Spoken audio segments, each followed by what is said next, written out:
बिस्मिल्लाहिर्रहमानिर्रहीम अस्सलाम वालेकुम नाज़रीन। संडे स्पेशल के तीसरे एपिसोड के अंदर आप तमाम दोस्तों को खुशामदीद। इस हफ्ते में जितनी भी दिफाई खबरें दुनिया के अंदर से आई हैं, उनके अंदर जो अहम खबरें हैं वो तमाम मैं आपके साथ शेयर करने वाला हूँ। सबसे पहले देख लेते हैं रशिया की तरफ। इस हफ्ते में रशिया की तरफ से बहुत ज़्यादा अहम खबरें निकल कर सामने आई हैं। सबसे पहली खबर जो रशिया की तरफ से निकल कर सामने आई है वो कुछ इस तरह के रशिया ने अपने Su-57 के साथ R-73M long range air to air missile को इंटीग्रेट कर दी है और बाकायदा इसकी टेस्टिंग यूक्रेन के अंदर हो चुकी है। और ये न्यूज़ रशिया की तरफ से भी ब्रेक की गई है और यूक्रेन की तरफ से भी ब्रेक की गई है। वैसे Su-57 ये बहुत अहम संग मील अबूर कर ली है, क्योंकि फाइटर जेट जितना मर्जी कैपेबल हो, जब तक उसके साथ लगने वाले हथियार ज़्यादा खास नहीं होंगे या ज़्यादा ताकतवर नहीं होंगे, तब तक वो फाइटर जेट एक ताकतवर फाइटर जेट नहीं कहलाता। एक फाइटर जेट को उसके हथियार ही ताकतवर बनाते हैं और ख़तरनाक बनाते हैं। और वैसे भी रशिया ने अब Su-35 की प्रोडक्शन को बंद कर दी है। अब रशिया का मेन फोकस उसके Su-57 के ऊपर है। और सुनने में ये आ रहा है कि Su-35 जिस फैसिलिटीज़ के अंदर बनता था उन तमाम के अंदर अब Su-57 को बनाया जाएगा और रशियन एयरफोर्स में जल्द से जल्द बहुत ज़्यादा Su-57 को शामिल कर लिया जाएगा। खैर ये तो अब आने वाला वक्त बताएगा कि रशिया कितनी स्पीड के अंदर Su-57 बनाता है और आने वाले वक्त के अंदर Su-57 की कारकर्दगी क्या होती है।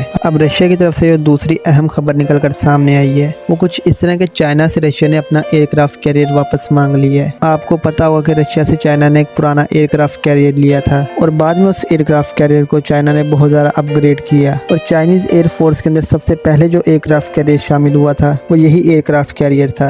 अब क्योंकि चाइना एडवांस एयरक्राफ्ट कैरियर बनाता जा रहा है और इस वक्त चाइना के पास जो एयरक्राफ्ट कैरियर्स की तादाद है वो 3 है। चाइना अपना पुराना एयरक्राफ्ट कैरियर सेल करना चाहता है और कई बार हमें ये भी खबरें देखने को मिली कि चाइना अपना एयरक्राफ्ट कैरियर पाकिस्तान के हवाले करने जा रहा है, जिसके जरिए पाकिस्तान सी पैक की सिक्योरिटी करेगा। खैर इन खबरों में वैसे तो कोई सदाकत नहीं थी, ये बात मैंने वैसे ही आपके साथ शेयर की है। अब रशिया क्योंकि यूक्रेन के साथ जंग में उलझा हुआ है और रशिया ये बात जानता है कि नेटो उसको हर तरफ से घेरता जा रहा है और नेटो को तब तक वो अच्छी तरह टक्कर नहीं दे सकता जब तक कि नेटो फोर्सेस का वो समुद्र के अंदर मुकाबला ना करे। अब वैसे तो रशिया के पास बहुत ज़्यादा शिप्स मौजूद हैं और अभी कुछ उसने नई शिप्स भी लॉन्च की हैं जो कि हाइपरसोनिक मिसाइल्स के साथ लैस हैं, लेकिन फिर भी रशियन नेवी के अंदर एयरक्राफ्ट कैरियर की कमी मौजूद है। तो इस कमी को पूरा करने के लिए रशिया ने चाइना से एक बात कही है कि अगर आप अपना एयरक्राफ्ट कैरियर सेल करना चाहते हैं या इसको रिटायर करना चाहते हैं तो आप ये एयरक्राफ्ट कैरियर हमें दे दें। बदले में जितना आपका इसके ऊपर खर्चा हुआ है और जितने का आपने हमसे इसको खरीदा है वो तमाम की तमाम पेमेंट हम आपको कर देंगे,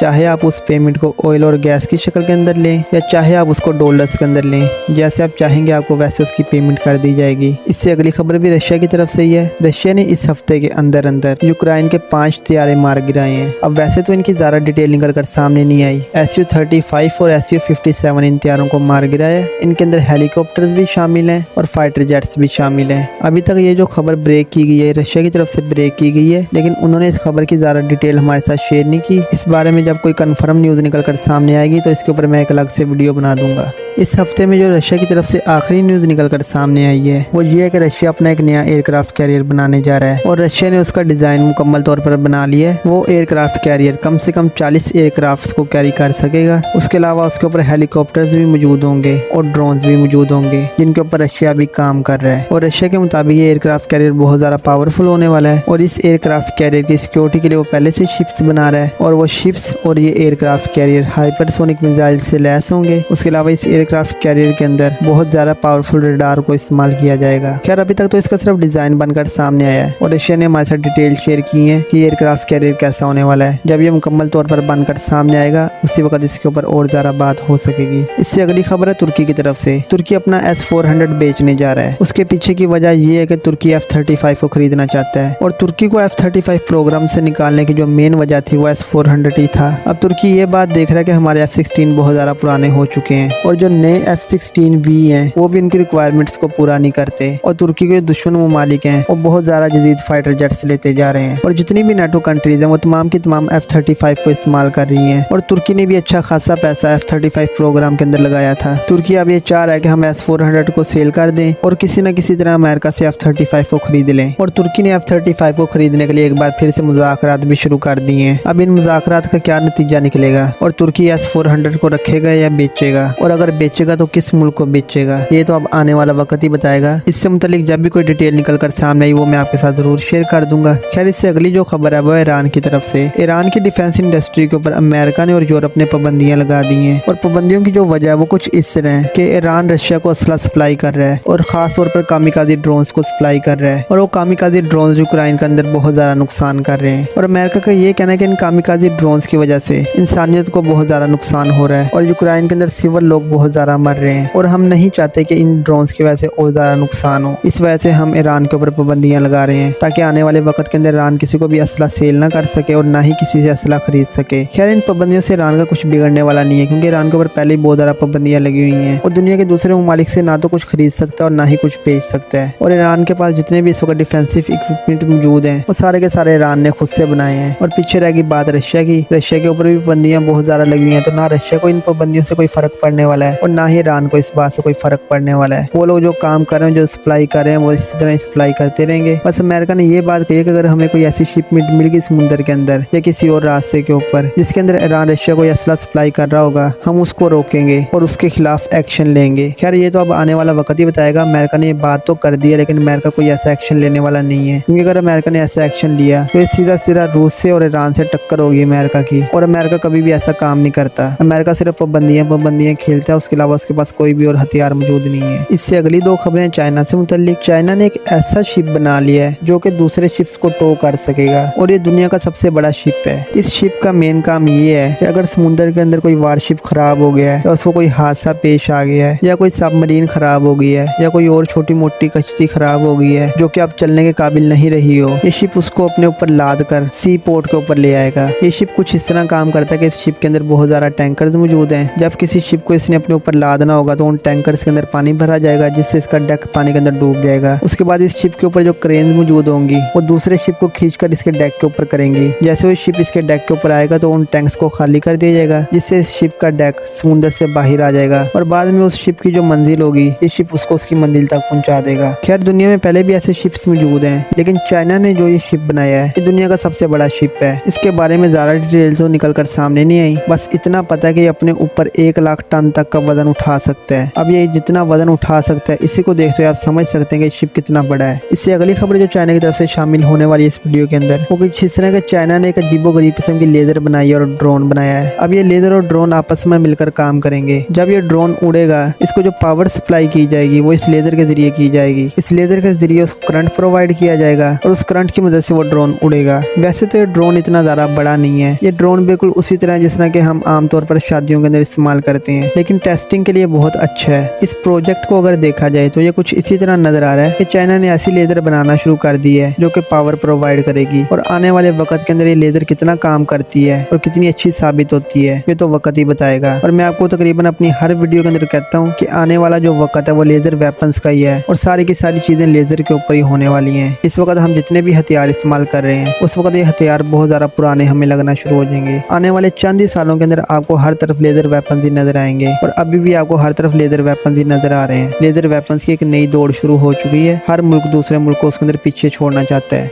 इससे अगली खबर है तुर्की की तरफ से। तुर्की ने अपना एक नया एयर डिफेंस सिस्टम बना लिया है, और इसी एयर डिफेंस सिस्टम की वजह से तुर्की S-400 को बेचने जा रहा है। इस एयर डिफेंस सिस्टम की रेंज 150 किलोमीटर है, और तुर्की ने जो अब तक इसके ऊपर टेस्ट किए हैं, टर्किश मीडिया के मुताबिक इसने 100 किलोमीटर तक अपने टारगेट को अच्छी तरह निशाना बनाया है। और तुर्की के जितने भी डिफेंस एनालाइजर्स हैं और जो सिक्योरिटी पर्सन है वो ये बात कह रहे हैं कि ये एयर डिफेंस सिस्टम S-400 से भी बेहतर है और इसकी एक्यूरेसी भी बहुत ज़्यादा अच्छी है। जब ये एयर डिफेंस सिस्टम हमने बना लिया और ये इतना बेहतरीन है तो हमें S-400 की कोई ज़रूरत नहीं रही, और इसी वजह से तुर्की अपना S-400 को बेचने जा रहा है। खैर, S-400 कब बिकता है ये तो आने वाला वक्त ही बताएगा। मैं पहले भी आपको ये बात कह चुका हूँ कि जब ऐसा कुछ होगा उसके ऊपर मैं अलग से एक वीडियो बना दूंगा। इस वीडियो की आखिरी जो 2 खबरें हैं वो है पाकिस्तान से मुतल्लिक। पहली खबर ये है कि मैंने आपको एक न्यूज़ दी थी कि पाकिस्तान एक मिसाइल का टेस्ट करने वाला है, और वो मिसाइल टेस्ट 5 या 6 जनवरी को होगा। उसके अंदर मैंने आपको सारी की सारी डिटेल दी थी कि ये मिसाइल किस किस्म का होने वाला है। खैर, जब ये मिसाइल टेस्ट नहीं हुआ तो अक्सर दोस्तों ने आकर पूछना शुरू कर दिया कि ये मिसाइल टेस्ट क्यों नहीं हुआ, और कुछ ने ये भी कहा कि शायद आपने खबर झूठी ब्रेक की है। इसके मैंने सारे के सारे सबूत भी अपनी 2 वीडियोस के अंदर दिए हैं। उन वीडियो का थंबनेल आपके सामने चल रहा होगा, लिंक मैं डिस्क्रिप्शन के अंदर डाल दूंगा। तो इस मिसाइल टेस्ट के ना होने की वजह ये है कि पाकिस्तान के अंदर जो हालात चल रहे हैं, पाकिस्तान इस वक्त कंगाल हुआ पड़ा है, और पाकिस्तान इस वक्त पैसों के लिए दूसरे ममालिक की तरफ देख रहा है, खास तौर पर IMF और सऊदी अरब की तरफ। और सऊदी अरब ने ये कहा है कि जब तक आपको IMF कर्जा नहीं देता तब तक हम आपको पैसे नहीं देंगे, और IMF इस वक्त हमारे डिफेंस के पीछे हाथ धोकर पड़ा हुआ है। IMF ये कहता है कि अपने जितने भी प्रोजेक्ट्स हैं डिफेंस के उसको बंद कर दो और अपने आर्मी के बजट को कम करो और पाकिस्तान के अंदर और ज़्यादा टैक्स लगाओ।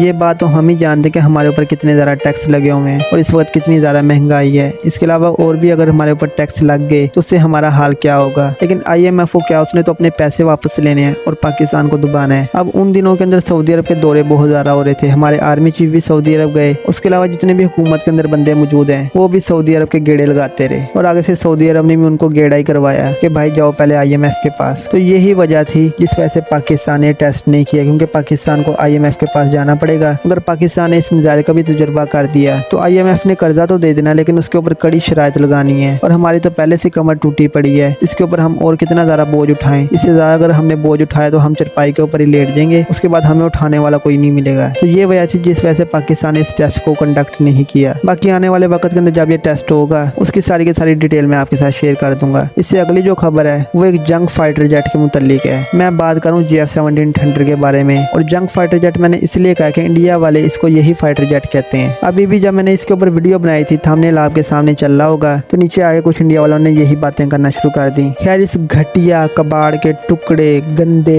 बहुत ही बेगैरत किस्म के फाइटर जेट ने इंडिया के अंदर जाके छेड़खानी की है और पाकिस्तान की तरफ से ये उड़कर नहीं गया। ये बहुत गंदे किस्म का फाइटर जेट है। ये हमारे से बगैर पूछे पंगे लेता रहता है। ये कहता है कि मैं बहुत ज्यादा ताकतवर हूँ, आप बस मुझे छोड़ दें, मैं इंडिया की ऐसी तैसी कर दूंगा। और ये भी बात करता है कि जब मैंने SU-30 MKI को गिरा दिया और MiG-21 को गिरा दिया तो ये राफेल किस खेत की मूली है, मैं इसको भी गिरा लूंगा। ये गंदा फाइटर जेट ना अपनी हरकतों से बाज नहीं आया। एक दिन कुछ इस तरह हुआ कि म्यांमार के कुछ दुश्मन इंडिया की सरहद के बिल्कुल करीब थे और इंडिया के हदूद के अंदर मौजूद थे। इंडिया उनको ट्रेनिंग दे रहा था कि वो जाके म्यांमार के ऊपर अटैक करें। बस इस फाइटर जेट को पता चल गया कि उनके ठिकाने कौन से हैं। ये दो फाइटर जेट आपस में भाई भाई बन के उड़े। एक ने अपने आप को एयर टू एयर मिसाइल से लैस किया, दूसरे ने अपने ऊपर बॉम्ब्स लगाए और एयर टू एयर मिसाइल लगाए। एक ने कहा कि मैं देख रहा हूँ, तू जा जाके हमला कर, अगर कोई राफेल आएगा तो मैं उसको खुद ही देख लूंगा। और दूसरे ने जाके 2 बॉम्ब दुश्मन के ठिकाने के ऊपर गिरा दिए। उससे दुश्मनों को तो सफाया हो गया, लेकिन राफेल और SU-30 MKI बेचारे डर के मारे नहीं उड़े। ये फाइटर जेट वहां पर खड़े हुए इंतजार करते रहे, लेकिन जब ये बहुत ज्यादा बोर होना शुरू हो गए, इन्होंने कहा कि चलो यार अब घर वापस चले, हमें भूख बहुत ज्यादा लग रही है। खैर, जो मेन खबर थी उसका लिंक डिस्क्रिप्शन के अंदर मौजूद है। ये बात मैंने इसलिए इस तरह की है क्योंकि एक जंग फाइटर जेट है ना,